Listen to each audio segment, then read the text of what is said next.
You are watching the Jennylyn Show, and I am Jennylyn Gleave, your host.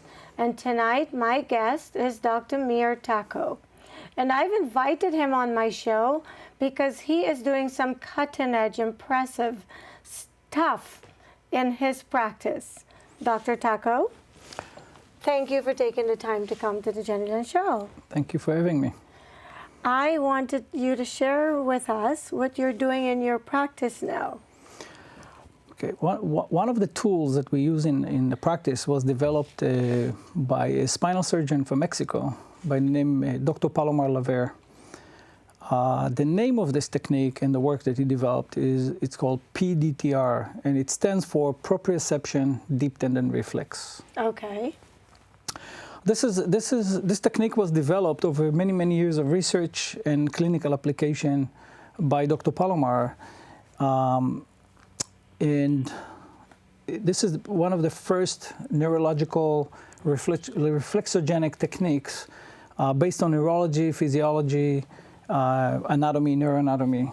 And it's the principles that govern the technique and is basically the discovery of how certain elements of the central nervous system working and how the brain perceives the body and respond to signals from the environment and from the body, from the external environment and from the internal environment. This work is describing basically how a normal function is and also what constitutes a dysfunction. Why do we experience pain? Why sometimes we have digestion problems? Why and the connection and the relationship between different organs in the body and the brain. And why do you think that this technique is cutting edge? Why are you practicing it? So maybe I'll start with why am I practicing it. So I have a personal story with this. In 2010, I was really in bad shape. My shoulder, I suffered from quite a severe shoulder dysfunction. I couldn't move my shoulder. Range of motion was very limited. I was in a lot of pain. I couldn't really practice chiropractic anymore. People who know chiropractic know that it's very physical, and I couldn't really practice it. I couldn't go to the gym anymore. The pain was progressively getting worse, and I tried different approaches in chiropractic, in acupuncture. Right. I even went to see a orthopedic surgeon. We ended up doing an injection, but really nothing really helped. I heard about Dr. Palamar and his work, and I went to see a presentation in 2010. Okay. Did you go to Mexico? No, he came here to introduce his work. He came here to introduce his work, and I was just one of the doctors in the audience. And in one point in the presentation, he asked, "Who has pain that nobody can fix?" And obviously, I was jumping up, and me. I want to experience it because I was suffering and I was on a crossroad. I didn't know what to do. I invested a lot of money and time and to practice chiropractic, and suddenly I'm standing in front of something that is broken and I can't really do anything about it. Dr. Palamar, and I know it sounds almost unbelievable, but it's the truth. In 10 minutes presentation, while he's explaining what he does, he found the origin of the problem, and he was able to create a profound change in my shoulder. The level of pain just dropped significantly. In 10 minutes? In 10 minutes. Level of pain dropped significantly, and range of motion was completely normal. For how long? For a long time. So it's not about how long. See, this is where some of the limitation comes in, where when you have a structural problems, some of those things will maybe persist, but the reality is that I'm back in practice. I'm even practicing and competing with archery, and I'm able to pull a bow. So for me, that was a life-changing experience. And I took it on myself to be one of his dedicated students and to study the methodologies that Dr. Palamar developed. And that's what I've been doing in my practice. I've been using this technique and this methodology, and it allows me to really understand conditions that I couldn't understand before. It allows me to help with a range of conditions that people come in and they have conditions that nobody else can help. And you help them. And I help them, and I help them using and utilizing those techniques. The technique itself is a diagnostic tool, but it's also a therapeutic tool. So we can use both, one to understand why and what's going on in the body, and why we experience what we experience, whatever that is. And it is a tool that allows me to actually treat the dysfunction and the problems, and in many, many cases get to a complete resolution. In some cases, we at least know that we need to refer them out. So it is very gentle technique. It is very precise, and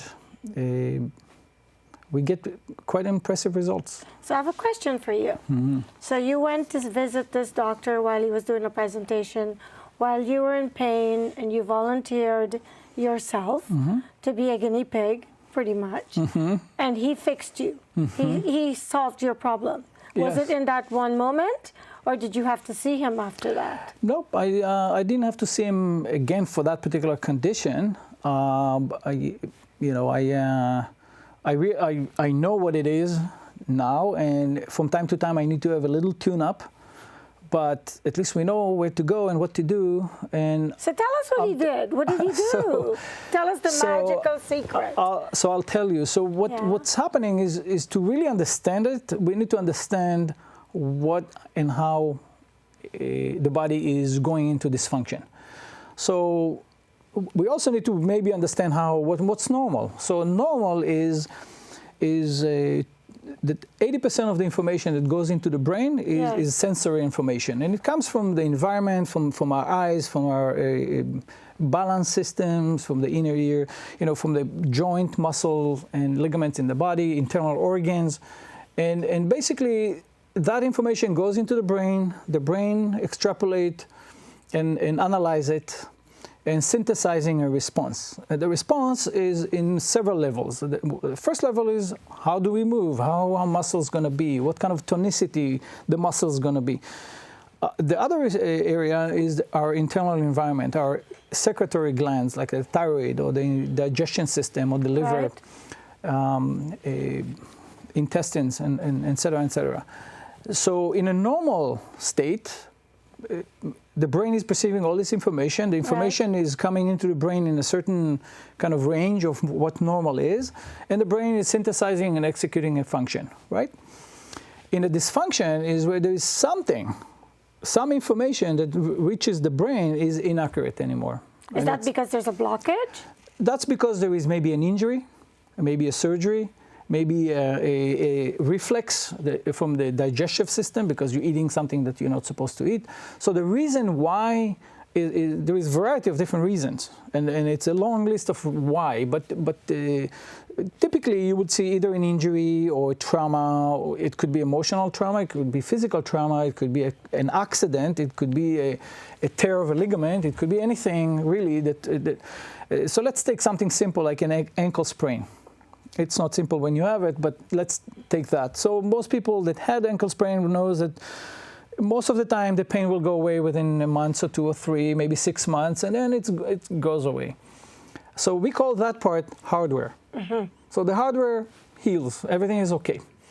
But sometimes the software, i.e. the receptors that are actually sensing. Inside. Yes, the receptors in that area, the ankle, are from that point on, and forever until they're really being resolved, are starting to fire into the nervous system, into the brain, information that is not accurate anymore. So instead of being in a certain range, it's off range. It's out of the range of what normal is, okay? Sometimes we call this hyper state for that receptor. The brain takes that information and it has to respond to it. And the respond is a compensation. So we see a dysfunction as a primary problem with a secondary compensation, okay? And this is usually and typically we talk about the receptors in the body, but it could be also brain nuclei, or which is actually central nervous system. It's the brain itself that we can actually solve some of the problems, especially with the cranial nerves. So these are centers in the brain that are responsible to to coordinate, facial movement, taste, eye movement, vision, smell. Okay. Are you serious? There are 12 different cranial nerves, so that area could be also addressed in this work. But to go back into that demonstration of dysfunction, so now that signal is creating a problem for the brain. And the brain, as it's creating compensation for it, it will come in the form of maybe digestion problems, maybe pain, maybe hypertonicity of muscles, maybe weakness of other muscles on the other side of the body, and suddenly you have low back pain 5 years later. So let's go back to you. So when you show up in my office with low back pain, maybe what started all of that is really an ankle sprain from 5 years ago or 10 years ago.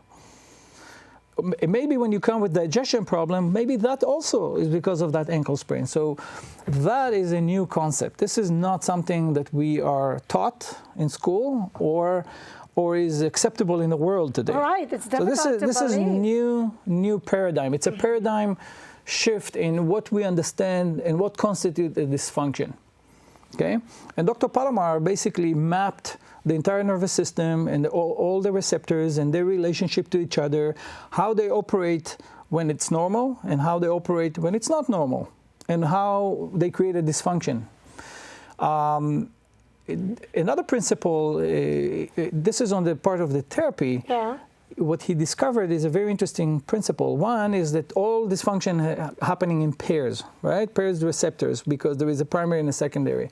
What he discovered is when we stimulate the right primary with its own right, very specific secondary receptor, and we tap on a deep tendon reflex, and this deep tendon reflex is what when we go to the doctor and he taps with a hammer, little rubber hammer on our deep tendons.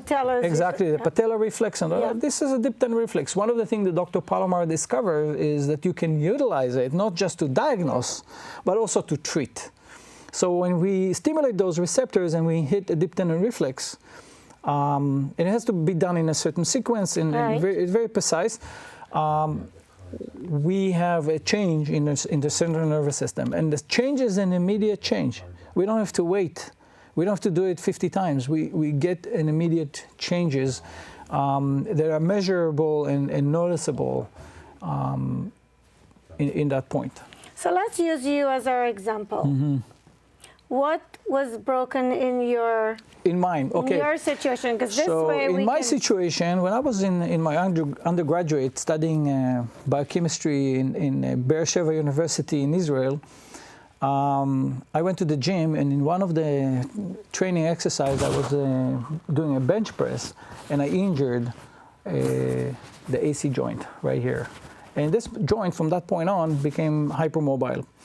And in hypermobility, the ligaments are really kind of fragile, and what happened from that point, that started to send signal to the brain.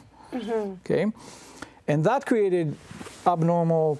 Happened to be on this shoulder, but also in other places in my body, in my lower back, in my that knees. Injury there. That injury there you all those problems. Caused a whole bunch of different changes in my body, but most noticeable was in my shoulder.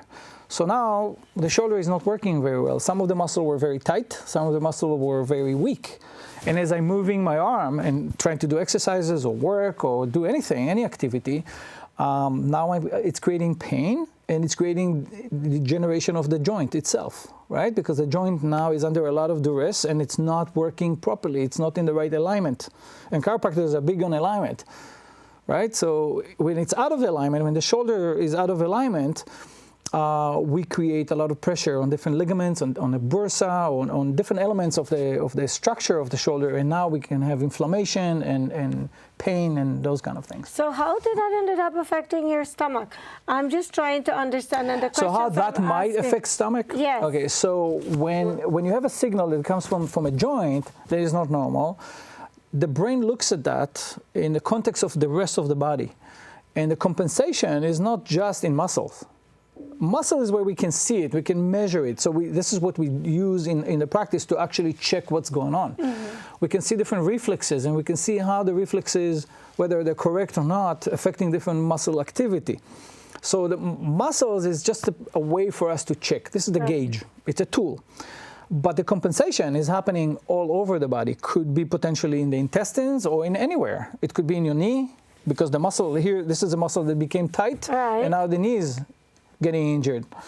On the other hand, it could affect the movement of the digestion, and suddenly you have constipation, and all because of this joint. So that is a new concept, that something here in this joint can affect the shoulder. We can buy that. That's easy, right? It's a direct relationship. Right. But how is it affecting everything else? Yeah. That's through the brain. So the only way to really understand it is to realize and accept that it's happening through the brain. So the methodology is now being practiced all over the world. And by observing many patients and the reaction and the responses, we know it works. And in the last couple of years, Dr. Palamar is actually engaging in a very serious research with different universities to try to prove the theory and to demonstrate how it actually works. And from what I know about the research, it's going really well. There is one study that was published about 4 months ago in the Journal of Pain Management in Russia. It was presented in a big conference in St. Petersburg about 3 months ago, in the biggest conference in the world for osteopathy. So it's becoming more and more accepted and more known. And as the number of practitioners grows all over the world, it's becoming a new paradigm and a new way of working with people. Wow, that's amazing. So if I came to your office one day and I told you I was having problems with my stomach, and you asked me some questions if I ever had any surgeries.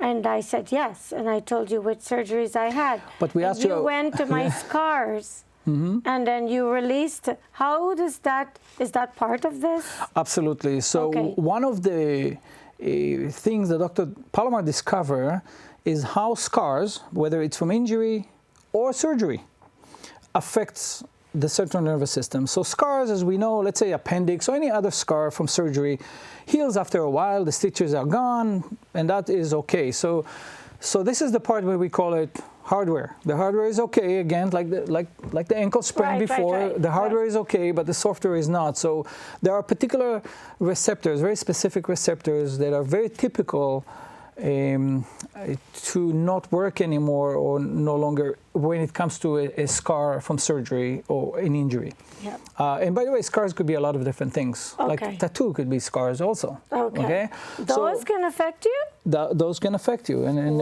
they do affect people, but sometimes we don't know that until we can demonstrate that. But it is demonstratable, so there is no problem to show it. Wow. So what that does many times, that signals from the scar creates changes in the brain, in that part of the brain that we call autogenic responses, which is basically that part of the brain that perceives all the information, all the sensory information that I was talking about, and synthesizing a motor response, right? Whether it's going to be in muscles, as we said, or in internal organs. In your case, when you came to see me, when I tested your muscle, you exhibit something we call hypertonicity. So the muscle were really in hypertonicity. Do you want to do it? And I will demonstrate. Okay. So what is in hypertonicity? Normally, we will be in normal tone. Normal tone, the muscle is strong and is able to inhibit and able to kind of relax a little bit, right? So when you came, what we found is that you were in hypertonicity. And one of the ways that one of the tools that I use a parallel lines and an X, where parallel lines dissociate the right and left brain, and if we check it from the central field, we can actually see whether you're responding correct. Now, since I already fixed that issue with you, then I can demonstrate and I can show how it works, right? So give me a kind of strong, you're going to lock your elbow and I'm going to apply pressure going down. You're going to match my pressure going down, and you're going to look at the same time. So first we're going to check the muscle, and I'm going to push, and you can attest that I'm pushing pretty hard. Right? I'm pretty strong. And you're pretty strong. You're going to check. So now you're going to look at that parallel line, and I'm going to push, and I don't have to push much. Even though you're strong, you can see that the muscle is actually relaxing. Right? So this is a normal response. Now when you came, you did not respond correctly on that. And so one of the things that we did is try to find where the signal is coming from in your body. And we talked about a couple scars, and we went to the scars and we did the technique. We applied the technique. We stimulated receptors. And in the end of the day, we normalized the signal. And immediately, within minutes, you responded correctly on that. Right. And from that point, we really were able to use muscles as a tool to see what else is going on. So when a person is not, when there's something wrong and you do that test, this is what happens. So typically what we see is that weak muscles will become strong on that kind of an X if the source of the problem is mechanoreceptors. Okay. So typically we kind of separate the different type of receptors in the body, and there are mechanoreceptors that these are responses to friction or touch or vibration or those kind of things. Where nociception, for instance, is a response to what we call noxious response. So it's like different pain receptors, ticklish, temperature, those kind of things. There are also baroreceptors and chemoreceptors also in the body that are part of the field, of the proprioception field. But any normal muscle, when you're looking at that, you should be able to inhibit. You should not be able to actually hold the muscle. It will go to inhibition, and that inhibition is created by the brain as a part of a normal responses. Okay? So that allows me to actually find what's right and what's wrong, what reflexes are actually working and what reflexes are not working, and through that, analyze the pattern and to see where is the abnormal signal is coming from, correct the signal, and from there, improve the dysfunction. Well, it's been 3 months since you fixed my problem, and I can't believe I passed the test. You passed the test. Which means that you were successful when you treated me. It's holding. Right. So tell us why you had to go and treat my scars. So, what was that? What was the purpose of doing? Okay, so the purpose of it was to normalize the reflex responses. So the normal reflex is when you look at parallel lines is to inhibit. Because if a muscle is not able to inhibit, this is already constituted dysfunction. So when the compensation is such that the muscles are in hypertonicity, that's going to start to put toll on your shoulders, on your arms, on your legs, on every part of your body. Right. And also on internal organs. It's very important to me to actually mention that, because this is a very important part of this paradigm. Yeah. That it's not just muscle. Muscle just happens to be the tools that we use to find the dysfunction and maybe to analyze what's going on. But it's really what's underneath all of that is the way the brain is managing the body. So if we can restore that to a normal state, a lot of elements are just becoming normal and pain is no longer part of the equation. We're down to 5 minutes or less. Can you believe it? I want to make sure we get all the good stuff in this interview. Seriously? Yes. So how did the herbs that you use, how do the herbs that you use in your practice help with this paradigm? So this is the tool that I'm analyzing, right? So in your case, it was a scar that was causing the initial problem, but then we discovered some other things, and I gave you a recommendation. In my case, it was this joint, right? That was your only problem? Well, no, but that was the problem. That was the primary problem. Okay. But what if the problem is, for instance, when somebody is eating something that he's not supposed to eat? Right. Let's say dairy, right? Yes, like in my case. Like in your case. So I couldn't find it initially because I needed to normalize your system so I can actually investigate. But after normalizing your system, I was able to find out that you are dairy intolerant with the tools that we're using in the practice. And I gave you the recommendation to not eat dairy anymore. No more cheese, no more milk, nothing. Exactly. And as you did that, your condition improved. Yes. Right? So 100%. Exactly. So when the signal is coming from the internal organs, we need to find what it is. And when we do find what it is, we can actually help with the utilization of herbs and very specific supplements that we use in the practice to assist the patient to recover faster. And sometimes the recommendation is just to not eat something, and other times you need to actually help with other condition and be more, involved in healing that condition. Right. Well, I have to tell you that within a half an hour, you changed my life. And this is why I really wanted you to come on this show, because chiropractors get a bad rap. People say you guys are not real doctors. But I know you're a real doctor because you helped me. And I would like other people to get help from people like you that are trying new technologies and creating paradigm shifts, but ultimately result in helping people. Because to me, that's what medicine should be all about. I couldn't agree more, you know, but I have to say one thing about chiropractic. I think it's a very noble profession, and I'm happy to be part of this profession. I think it changed my life, so. It's good. It's so cool to hear you defend your profession. Hey, you know, I think chiropractic is important. Yeah, I think it's only in the U.S. that, you know, you guys get such a bad rap. But we're down to 2 minutes. What haven't we covered that you want to make sure we cover before we wrap up? You know, I want to say to the audience that basically sometimes when we feel very desperate because there are no solutions that we know of, and we go to the doctor and they really don't know, not always know what's going on. Sometimes they do, and sometimes they don't.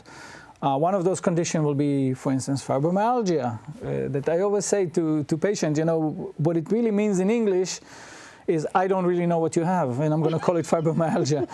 So fibromyalgia is they know it's neurological in nature, but they really don't know how to approach it. There is no solution in medicine for fibromyalgia other than taking pain medication. And fibromyalgia is one of those conditions that I'm going to take as an example, but I want to say that there are solutions. There are solutions out there, and it is possible to ask the right questions and maybe get some of the right answers. Meir, thank you so much.